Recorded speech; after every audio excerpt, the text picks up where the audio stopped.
Good morning, good afternoon, good evening, a time zone friendly welcome to you wherever you are in the world, and welcome to the Intel Extreme Masters San Jose for day 1 of 4 over the next 5 days. Confused already? Don't worry, I've got your back. We're going to take you through the schedule in just a moment. As I said, it is 4 days of action for StarCraft 2. Sean's with me to make sure he's here for all of the coverage. He's got a bit of a weird job this week because we're going to talk about that a little bit later on. But building excitement today. We're going to start with the open bracket, move on to the group stages, not finish them all, and then we're going to move on to the SAP Arena in San Jose. I can't wait to get there. Yeah, you're looking at one of the largest StarCraft 2 events outside of BlizzCon happening in a couple of days. Very excited as we get closer and closer. Absolutely. Let's take you through the schedule then. Today we're going to start with the Open Bracket 1 and Open Bracket 2, where we're going to see 6 players qualify through. I'll tell you a little bit more about that in a moment as well. On Thursday we'll move on to the group matches, and as it says on the screen, the first group matches. Again, we'll take you through and explain how and why. And then on Saturday and Sunday, we give you a day off on Friday for good behaviour. We're going to move on to San Jose in the main event in the arena. It's going to be an absolutely fantastic weekend of StarCraft 2 action. You've been spoilt rotten in 2014, and why not continue that through to December? As I said, we're going to start off with Open Bracket 1 and 2. But first of all, we're going to talk about the groups, because in traditional Intel Extreme Masters fashion, we've already got the groups lined up in terms of the 2 or 3 players in there. And the big news, unfortunately, is bad news. We've lost Major and Scarlet, unfortunately, for different reasons, which actually is good news for the Open Bracket players, because it means there are 3 spots in both brackets. More slots. They're all very happy about it backstage, actually. A lot of the Open Bracket players obviously already here. Very hyped for those 2 extra slots. Yeah, so Group A, Rain and Snoot, and the winner of one of the brackets will join them in the first position, and then obviously the runner-up in the bottom one. In Group B first, Polt and Jadong, nice group that one. Group C, 4GG and Hyun. Obviously we've lost Major from that one as well. And Group D, CJ Hero, QXC and Bomber. The one that stands out, I would guess, would have been Group A as it was with Scarlet, but does that change the dynamic of some of those groups, Sean? Yeah, definitely. It really depends on who comes into the groups now from the open bracket, but absolutely before. Group A was the group. Having Rain, Scarlet and Snoot in there, it's a shame we did lose Scarlet, but Rain and Snoot, still very exciting, but looking at it just now, you have to start to favour B, probably because it's more so the more filled group. Unfortunately, D being filled as well, not as close as Group B could potentially be, though. Okay, we're going to take a look at Open Bracket 1 now. If you're not familiar with the Intel Extreme Masters, basically we have an open bracket at every tournament, and players can sign up and come along and play for one of 4 spots usually in the main event. This time around we've got 6, which is good news for some of these players, and even more good news because some of them have got a bye. As you can see, HuK has already moved on to the semi-finals of the upper bracket round without playing a game, so good news for him. Bad news is he's going to play the winner of our first game of the day, which we'll talk about in a little while, Gumiho versus HuK, which it's the standout game, and as I said, we'll talk about it a little bit later. But of the other players in there, Super and Zanster, good to see them in an Intel Extreme Masters. Yeah, really good. Really wondering how well Zanster can do over here, but you've got to be looking at HuK and Gumiho to do very well in this bracket. HuK is kind of an outsider here, but Super is the one that I really want to make people pay attention to, because I really think this guy can challenge for a top 2 position. Yeah, and obviously with 3 spots now, it's going to be even, well, potentially easier, but it's still a tricky road through. The way this is going to work, by the way, just for those of you at home unaware, the 2 that advance to the winners bracket final will still play that winners bracket final, because there is a seed position up for grabs to replace either Scarlet or Major, so we'll still see the winners bracket final, but both players will qualify for the main event in San Jose, and the winner of the lower bracket will also go into the draw to take one of the 4th positions to play a top seed in all of the groups. So hopefully that's clear for you at home. Let's take a look at open bracket number 2 now, as we will have this a little bit later on. The standout player in here, absolutely 100%, is a man that he could probably have a bad day and still qualify through here, and that's the Korean player True. Yeah, formerly at Jin Air Wings, that's where he made his name. He's travelled into a couple of events, but he hasn't really made a mark in these events that he has travelled to. But absolutely, despite that, is still one of the best Zerg players. So absolutely the guy to be looking to beat in that group. I really think that Symbol could surprise. He's recently joined Jin Air Green Wings as well, so I think that could be interesting to follow. Harston and Revival, 2 big names that stand out for me as well. Yeah, tricky group. Katz, I spoke to Katz earlier on as well. He actually quite fancies this. I mean, he feels that the draw's been relatively good to him in the way that the matchups might work out, and all he has to do really is beat Seed. No problem there then. And then beat a Zerg, and he's in. So he likes this draw. Do you share his enthusiasm and his optimism? Well, let's just say every single player should have enthusiasm coming into a tournament, otherwise I don't think you're going to do too well. Sharing it's going to be very difficult because at the same time we have to be really realistic here, and Seed is a good player no matter which way you look at it. And the same with Revival. It's winnable, but still very difficult. Okay, we're going to move on to our first game, not keep you hanging around too long, because we're going to get into that first game in just a moment. It's Gumiho versus HuK, and two players who have not, shone, and we've seen the bright lights for them, particularly in 2014, but both have had solid seasons. HuK in particular. Someone said to me, when you compare his results from 3 years ago, they're horrible. Well, sure, but it's unrealistic to do that because he just didn't have the level of competition that he was playing against. But it feels to me like we're starting to see the true colours of HuK this year. He really has started to shine through to later stages, beating some of the Korean players and potentially show us why he was one of the best players in the world a few years ago. Yeah, when everyone looks at HuK, they kind of look negatively around him, unfortunately, but he's definitely a player capable of beating the best Koreans, and hopefully he can show that today. But Gumiho's on a rise back to where he kind of used to be, because everyone used to know him as FXO Gumiho, that mech player, that guy, the only player to all-kill in the GSTL finals. He's a great player. Absolutely, and as you can see, map vetoes are underway with our referee Graham in the middle, who's flown in with me yesterday. It was a long old flight yesterday. How did you get on with your travel? Yeah, it was long, 12-hour flight over, nice and long. Arrived here last night, but ready to go. This is really cool because there's a lot of discussions around Terran versus Protoss recently, and more so the maps. HuK's going to want to get rid of the more difficult maps here, merry-go-round, maybe Catalina's, maybe his next one here. Gumiho, I don't really know where he goes, maybe Deadwing next, but Catalina, Nimbus, interesting there from HuK. So King Sejong, Deadwing, and Catalina. Catalina definitely the most difficult of all three maps there for HuK, but he might have something planned. Any particular reason why we don't see Overgrowth? I mean, Season 3 is probably the most famous and most popular map. I'm not really sure. I guess maybe preference here for Gumiho, but on a small two-player map like that, a lot of tricks that HuK is known to using could work well and surprise Gumiho. Proxy Stargate, a Mortal Bust, Blink kind of build. So I think he just wants to play away from that style.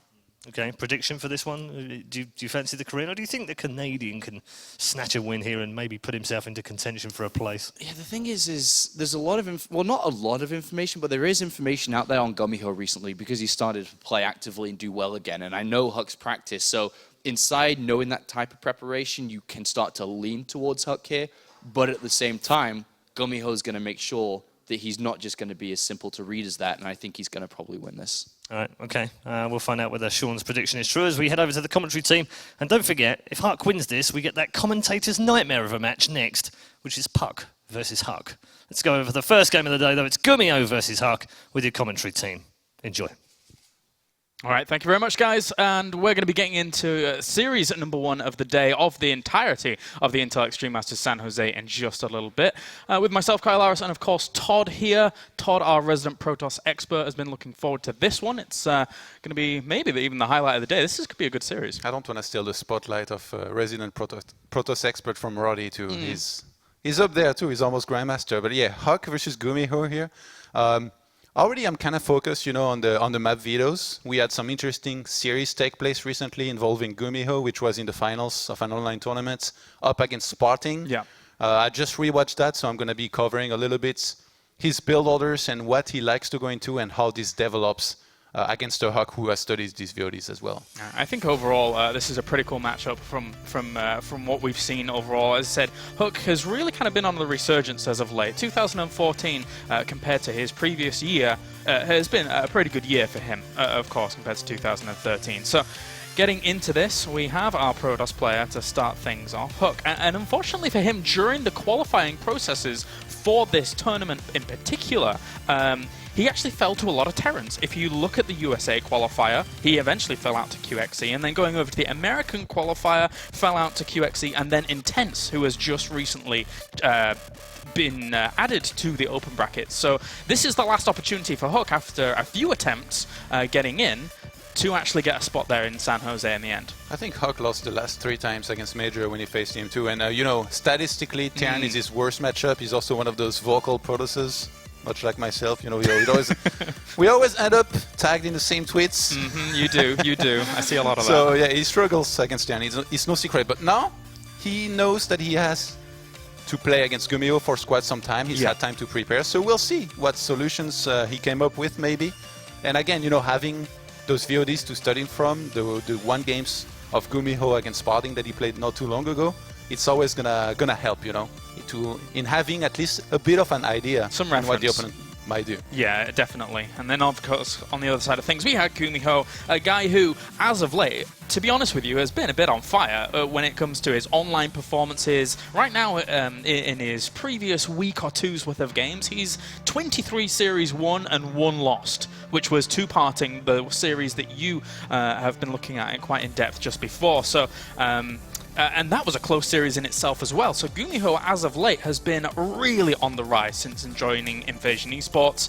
And in just a little bit, we're going to be getting into our first game here of the Intel Extreme Masters San Jose. So we can jump in very soon to what is going to be Deadwing, our first map in this PVT. As we have spawning up to the top right-hand corner, it is our red Terran representing Invasion Esports. It's Gumiho.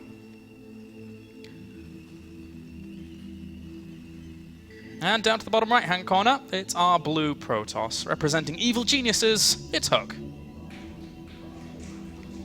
Something that Gumiho has been doing a lot, and his series against Spalding recently, it was a best of 7, and it went the distance up to the very last map. So they played 7 maps in total. So he was doing a lot of gas first builds. But when he played on Deadwing, he went for a standard Reaper expand, and I talked a little bit with HuK about this too earlier, about those VODs and those games that Gumiho played recently, and he told me that it's very hard to play against somebody like Gumiho who can open literally with anything. Like, he does a lot of gas first, but sometimes he Reapers expand on Deadwing, the map that's good for CC first. Sometimes he goes gasless expand, sometimes he just plays like the most standard style that you could ever play. So that makes it very hard. You need to go that extra mile with the scouting, early on with the probe, and then later on whatever it is that you have, a Mothership Core, maybe an Oracle, but maybe try to be aggressive and get some information through it. But overall, you're going to have to take guesses and chances there, and always makes a pro gamer uncomfortable. Like, you would like to be able to avoid that, and against somebody like Gumiho, that's just not possible. Gumiho, though, back from the Wings of Liberty times, yes, the good old times, he was already one of those players that was doing a lot of benchy harassments, very good at medivac drops, but at the same time, his macro was already one of the best. So now, at a time where Terrans use more mules than ever rather than scans, and where macro is so important to pull ahead in supply and to do those timing attacks that you couldn't do otherwise, I feel like it's really going to help him shine in some of the series, and possibly here in our first series against HuK. Maybe. For now, the HuK is just getting his problems sorted out. He's taking off his headphones, so don't want to say too much during all of this. But again, as you pointed out, he's probably done his research. He's probably looked at those kinds of series anyway. We've, as he now put his headphones back on, we've even seen Gumiho using a lot of opportunities to incorporate tank play into his mixtures. Actually. Well, I mean, he was up against Spalding, who kept on playing with Blink. So Gumiho was like, you want to play Blink, I'll get some tanks, I'll get a Raven here and there. The thing is, with somebody that likes to open gas first as much as Gumiho, I feel like he does it a lot more than any other Terrans. He's going to have so much experience with it, and it's hard to have too much experience against it as a Protoss, because you don't meet that many Terrans that go gas first on the ladder and all that. So far, no gas out of him. Well, back into the game now, and there is going to be a gas. So Reaper expand, much like in his game against Spalding on this map, which, again, HuK saw and has in his mind already, I'm sure, in this game. And because it's Deadwing, it gives him a lot of opportunity to be flexible. In the end, he's actually going to go down here as well and put a pylon down there. Overall, I mean, this can be for something hidden, but it's also even just a mind game. It's like, if that Reaper goes into Gumiho's base and looks around and only sees one pylon, then you're going to be questioning yourself what is really going on in this game, when the pylon, in essence, will eventually be protected at the natural. Yeah, and then the Terran gets paranoid, gets some extra defenses, and then as soon as he salvages the bunkers, that's when the cheese actually comes in. The dream, man. Wow, the double fake out. I like it. Mind games. Well, Reaper's going to get rallied down there very quickly. Probe will actually find this location fast as well, as HuK tries to poke on up that ramp. But as you said, there is the fake out that could potentially happen here with that Reaper that will be a little bit of a cause of nuisance to Gumiho, especially after he was proxied to so much by parting in that previous series. That is pretty much the kind of go-to that we're looking at for what Gumiho would like to bring to the table in this matchup. HuK got pretty fortunate to scout this first, and Gumiho behind this will actually just, I think, probably add 2 barracks and play it, you know, with the very standard style that we've seen a lot from Terrans as of late, which I guess also was kind of nicknamed, you know, the anti-blink build or the bomber build or even the pole build. These guys are the main guys that used it the most. So he interpreted gas scouting here for a second, and yeah, I fully expect to see 2 double barracks go down behind this. And Gumiho basically already saying in this game, I don't need to play particularly special to beat you, HuK. I'm just going to play standard, I'll play you and beat you. I don't think the Reaper was able to get too much of an opportunity to jump on in there. Sees the Nexus overall. Yeah, so he knows everything he has to know. He got a probe as well, which is always nice. Ah, yeah, he did. That was good. And he is going to jump on in, have a look around, sees one pylon's location at least. Didn't really see too much at the back of the mineral line, so maybe he'd want to see that later on. But other than that, has enough information regarding where things are being spent, at least at this moment in time. The Twilight, man. The Twilight Council is going down. You know, Protosses these days have been opening Blink a lot. At first, it was as a defensive style with which, you know, you take a third base, you take into Colossus, but as of late, big aggressions with Blink are coming back into fashion and doing pretty well. Guys like Parting, guys like Zest, a lot of Protosses have been doing those attacks very, very successfully. The thing is, Gumiho, even though he lost to Parting, 3 and 4, he looked pretty good, I thought, against Blink. You know, it was Parting. Not many people can hold his Blink attacks. It was still a very close series. I'm not sure if HuK can do it on the level of Parting just yet. So if HuK chooses to be very aggressive with this, I feel like the chance of success is going to be very little. Like, he's going to have to basically micro perfectly and just do it extremely well in order for it to work. No, you're right. I mean, there was multiple levels of defense from Gumiho in terms of dealing with that Blink play in previous series, even as much as supply depot placements behind mineral lines to try and cordon things off just a little bit. But in the end, for now, as this concussive shells is going to finish up, that army in the middle is moving out, and he did spot the Twilight Council down to the bottom left. So a really good scout there by Gumiho. The Reaper did not die in vain. No additional gates just yet here for HuK. Okay, here we go. He's gonna add a few ones. I'm guessing at least 2, maybe more. You never know with HuK. The amount of gates always could be massive. But the ship actually was out of position. Instead of just sending it back, he just kind of hang around in the middle of the map, and that's what Gumiho was hoping for, I think. Because if there was a photon of a charge here, he wouldn't be able to do anything. And unfortunately, I mean, losing a Stalker already, concussive shells coming out at just a brilliant time to actually push this back. He's just gonna get up the ramp, and the mothership core is so far away.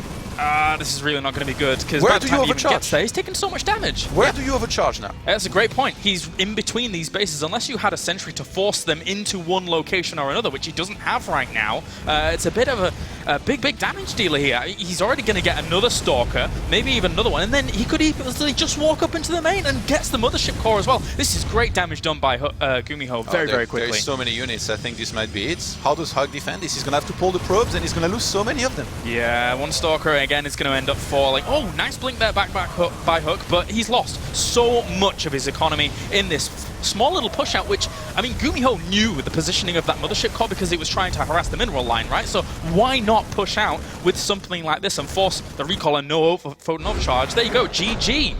Gumiho takes game number 1. Very quickly dispatched there of HuK. Yeah, a little bit of questionable decision here with the mothership core not just going back home.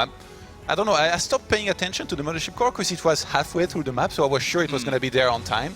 Gumiho, you know, he was taking his sweet time. The first Mauler with concussive shell came out very late, so that attack was going to be delayed, kind of delayed no matter what. But then, I think the mothership core might have turned around for a second and headed for the Terran's base, because HuK was probably thinking, well, he's just not going to move out or do anything with it. But he lost control of the watchtower, so maybe a little bit of a double bluff too. You know, even the way he pulled back with his mothership core, there wasn't that many units in the main for Gumiho. Gumiho already knew when he saw the mothership core that once HuK saw the first Marine, he would expect that there would be more, and he would probably already go back. Right. So he didn't actually have to send that many Marines in the main. I've got to ask, Todd, is there ever a moment where a Terran can do that almost reactionary, in terms of seeing where his opponent's mothership core is and trying to just say, well, I have a tech lab, I was going to make a Marauder anyway. Do I then add on concussive shells and try and get aggressive, knowing that the mothership core is there being harassing? Is there ever a moment that can happen, or do the timings not really work out for something like that? I mean, no matter what, since you don't really have that much information, maybe. And yeah, we do see again here, when the units got there, you can see the mothership core around the third base right now on the minimap. It was just never going to be there on time. And here I already knew that, because I've been in this situation myself. Yeah. Like, where do you overcharge? You overcharge in the main, Terran goes in the natural and just wrecks it. You overcharge the natural, same thing happens. just because Gumiho was so well placed between both bases. You see, now he already knew that the overcharge was going to go off soon, so he tried to rejoin that ramp as quickly as possible, and here there's just too much. Like, once this many units get into your main, you're already in a lot of trouble. I mean, you could clearly see from when the Mothership Core was getting to these bases, he was going to the main base considering where the bio was anyway, and was a little bit split on the decisions, because you have to make a very difficult decision in that instance. So we're going to be getting into Game 2 in just a little bit. Gumiho looking good in Game 1, really kind of reading the situation well, provoking, you know, and just moving in and doing a lot of damage where he could find holes, because there were clear holes there that unfortunately HuK left open. To answer your question from earlier, yes, I do think that you can do that as a reactionary build, but I don't think it was in this game. I think Gumiho was probably the whole time... It's a common thing. Yeah, going for that, and he just got kind of fortunate with the way everything turned out, you know?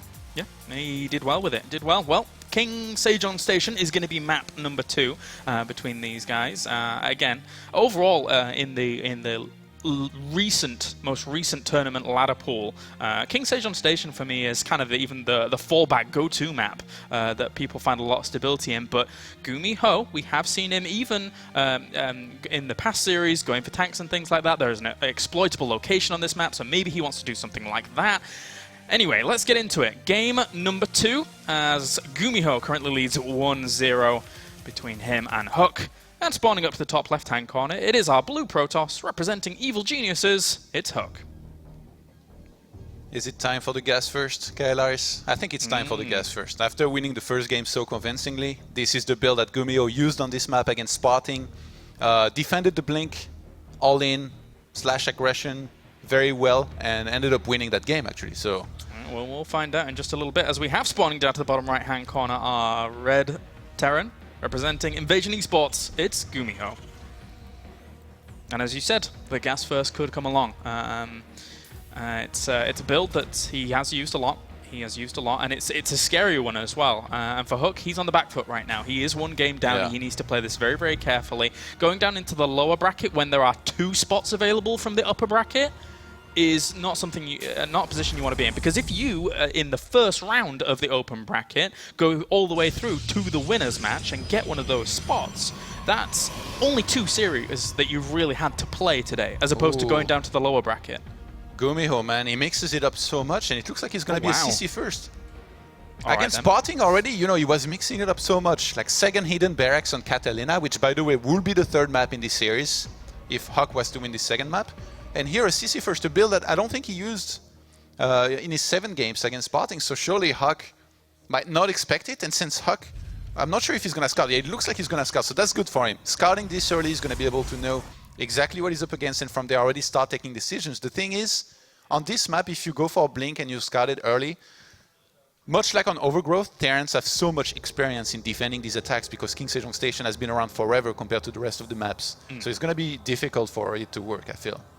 Well, gonna add on the barracks and gas behind all of this is Gumiho. One gas behind the first additional barracks, not going for the standard double barracks and then later on gases. Yeah, very greedy in essence. A greedy little build here by him, but he's basically he's saying that he doesn't think HuK will be able to provide any real big aggression towards him to kind of exploit this. But he does at least see the command center first. There's a zealot on the way. Whether or not he wants to rally this directly over, which right now he is doing, and cancelled because he wants to go for the Nexus anyway.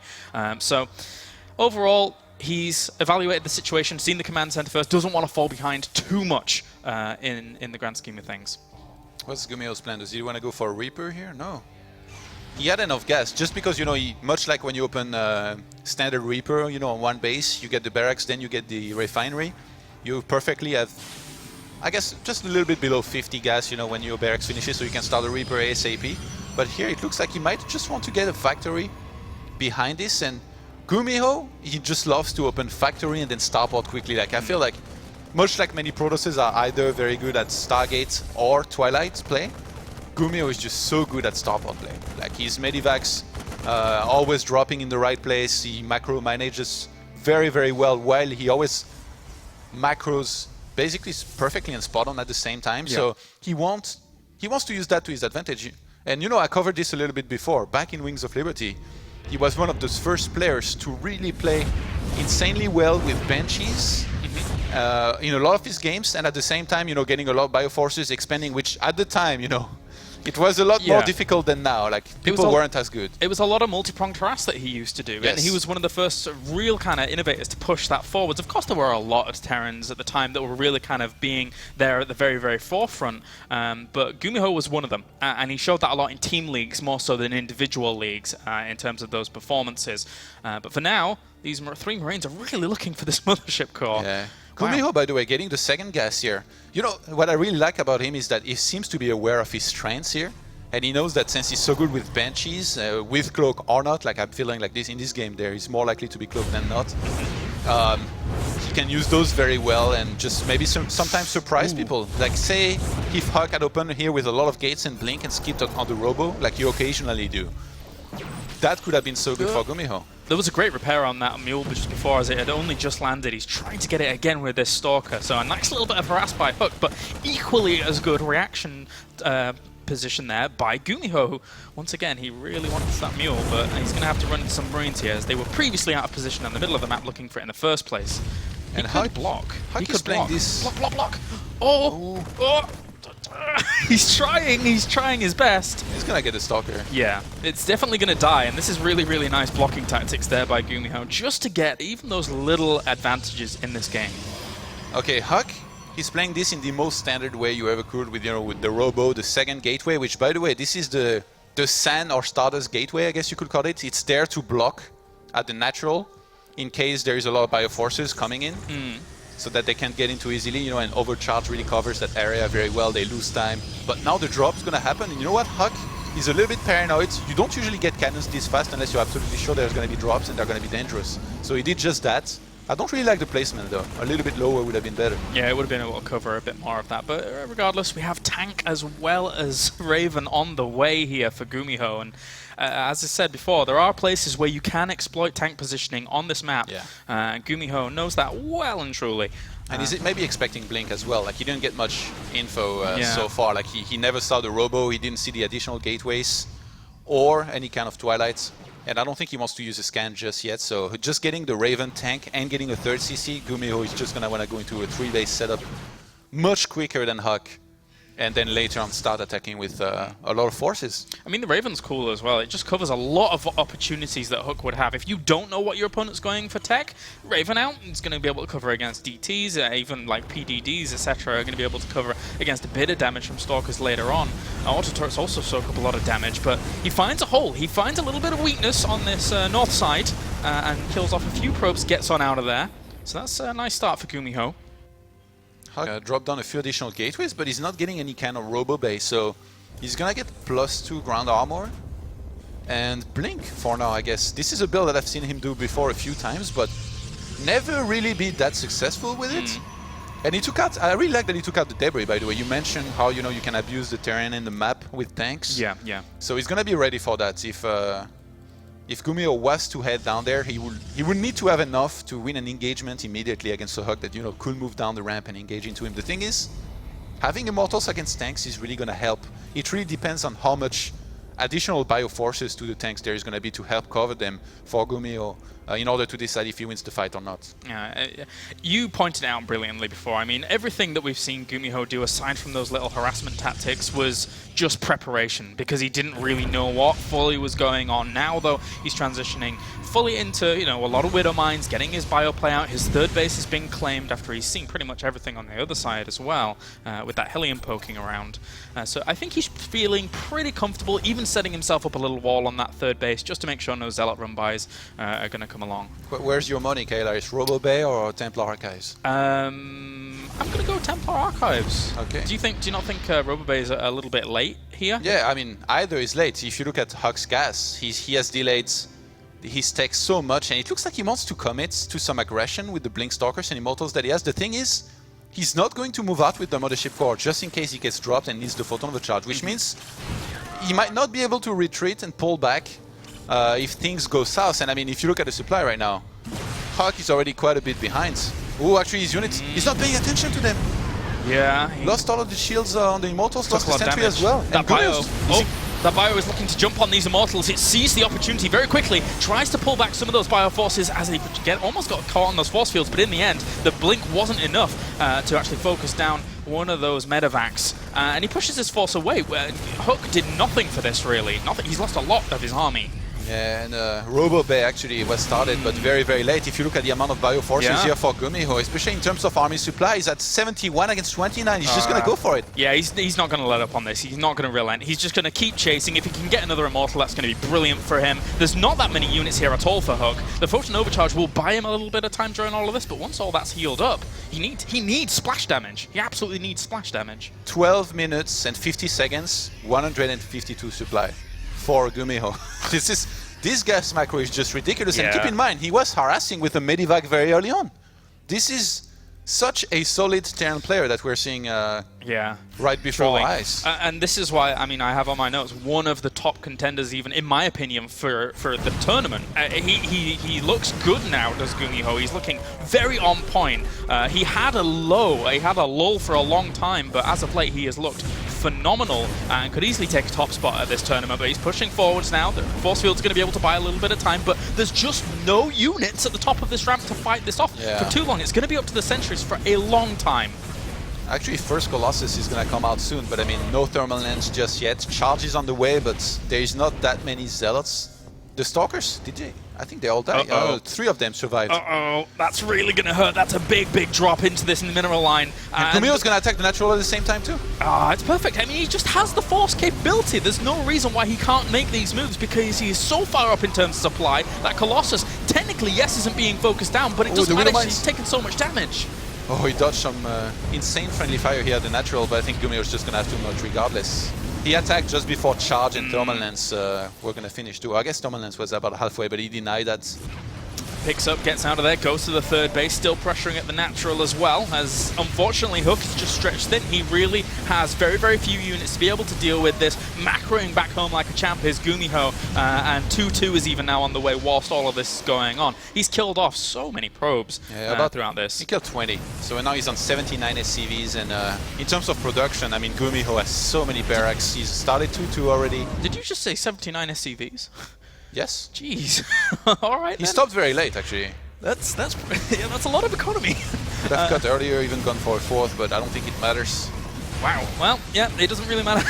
He's just keeping on the pressure. There's not a whole lot he has to be able to stop all of this. HuK is trying valiantly, though. Not too bad force fields will section off small bits of this bioforce, but not enough units to be able to fully complement on both sides.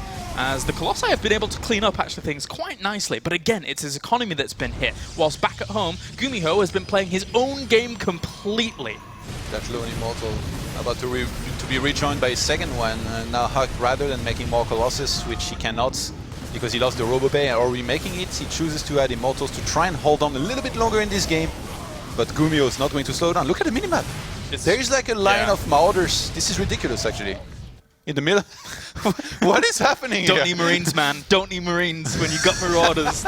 Them guns. Well, why not? He's just going to continue on with the drops, and as all those Marauders hit that natural once again. Yes, the army got pushed back, but here comes the Marauder hype train to bring down all of those zealots. Jeez. And they evaporate fast. Dropping in the third base at the same time as a few units. Gumiho he's not going to slow down. He knows that he has this game in the bag, and he's just going to secure it. Yeah, Marauders doing what they do best, gunning down everything. Templar Archives coming in at the end. To be fair, the Colossi have actually done really, really well. Again, HuK continues to hold on as Gumiho just throws unit after unit after unit on this conveyor belt of death.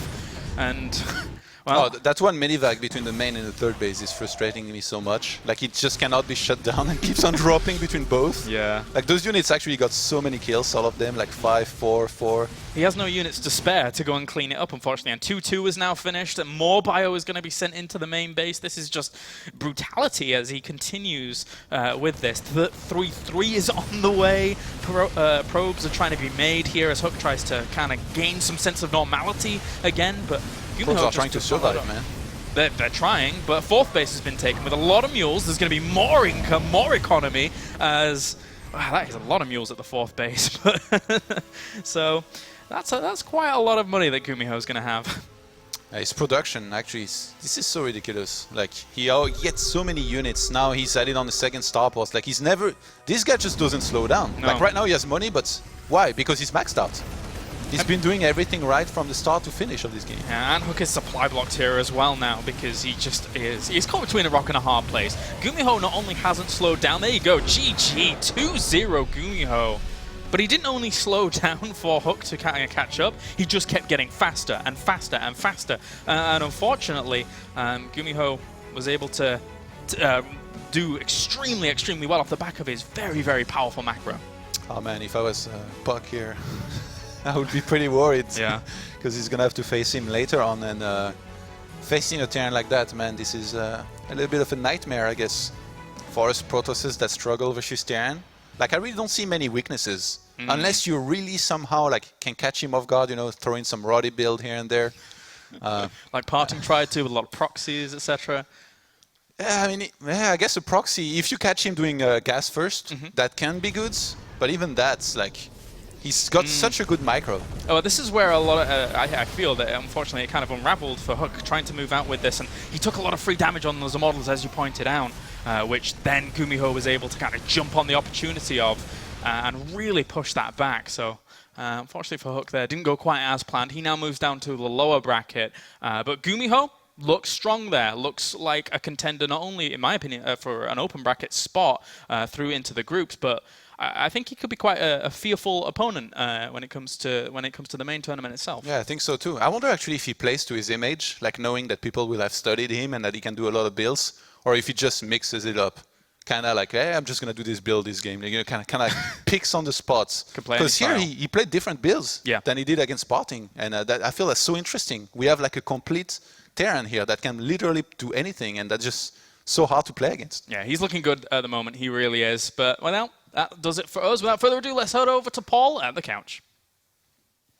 Thanks very much, James. Yes, we have Gumiho. Congratulations, Gumiho. Great win to start off the day. Just tell me, for us, it's great to see you outside of Korea and come to these tournaments, but what prompted you to want to come and play at the Intel Extreme Masters? 일단 축하드리고요. 첫 경기 이겨서 축하드리고 우리 팬들 입장에서는 구미호 선수가 한국에 나오는 걸 엄청 좋아하는데 구미호 선수는 이번에 IEM 이 대회 왜 참여하게 되셨나요? 전부터 나가고 싶었는데 항상 여유가 되지 않아서 못 왔을 뿐이고 이번에는 팀에서 지원을 해줘가지고 나올 수 있게 됐어요. So Gumiho says, I've always wanted to come out to these tournaments. I just never really had the chance or the opportunity, but I was fortunate enough that my team supported me to come out here. So fortunately enough, I'm here. And he won his first game, so everything is looking fantastic for him. And speaking of your team, Gumiho, I know recently you just joined Invasion Esports. I know previously you were on CJ. What has that team been like for you thus far? I know it's still very new. 이제 가장 최근에 인베이션 팀으로 들어가게 됐는데 일단 그 팀에 들어가고 난 다음에 어떠세요? 팀에 들어온 지 얼마 안 됐는데 해외 대회도 바로 보내주고 제 얘기도 잘 들어주는 것 같아서 되게 좋아요. So he says it hasn't been too long since I've just joined this team, but as soon as I joined, they're already sending me to foreign tournaments. And it seems like they're really listening to my perspective as a player. So far, all is great, and I'm very happy. Yeah, it's good that you've got some support from your new team. Talking about San Jose itself, are you aware of just how big San Jose is going to be and playing in a big stadium? I know you've played in Pro League, so you're used to these big things, but how aware are you of just how good and how big this is going to be when we go to the stadium? 일단 이 대회, 산호세 대회가 엄청 큰 장소에서 할 건데 그걸 알고 있는지, 왜냐면 엄청 크거든요. It seems like he wasn't aware. That's why I asked, yeah. 아니 저 몰랐어요. 그 어디서 하는지는. 근데 IEM 그냥 어디서 해도 그냥 IEM 대회 나올 수 있다는 게 좋았어. So 어디서 하든지. So he says, no, I didn't even know where they were doing it. I was just so happy at the opportunity to come out because all I wanted to do was just play at an Intel Extreme Masters. And so I was just happy to be here. And now that you're saying that, I mean, that's awesome, but I had no idea. How does that change things? Because you only need to win one more game now and you're going to San Jose. 그러면 그걸 이제 여기서 경기 하나만 더, 네, 이해했어요? 네. 이기면 가게 된다고. 네, 뭐 되게 좋은 것 같아요. 아마 이겨서 갈 수 있을 것 같아요. 그러면 그렇게 큰 장소인데 뭐 긴장감이나 그런 건 생기진 않을 것 같으세요? 아, 대회 할 때마다 항상 긴장해서 긴장 익숙하고 그건 뭐 크다고 더 긴장할 것 같진 않아요. 그냥. So I asked, so does that add to your nerves going into, because it'll be at such a big venue? And so he says, no. I mean, I'm just used to being nervous at this point. So just because it'll be at a larger venue, I don't think that I'll be particularly more nervous or anything like that. Well, good. Great to have you with us, and good luck in your next game. You're going to go up against HuK, and for now, we're going to take a quick break here at the Intel Extreme Masters, but when we come back, we'll have more action from Gumiho. This time, we'll be taking on HuK.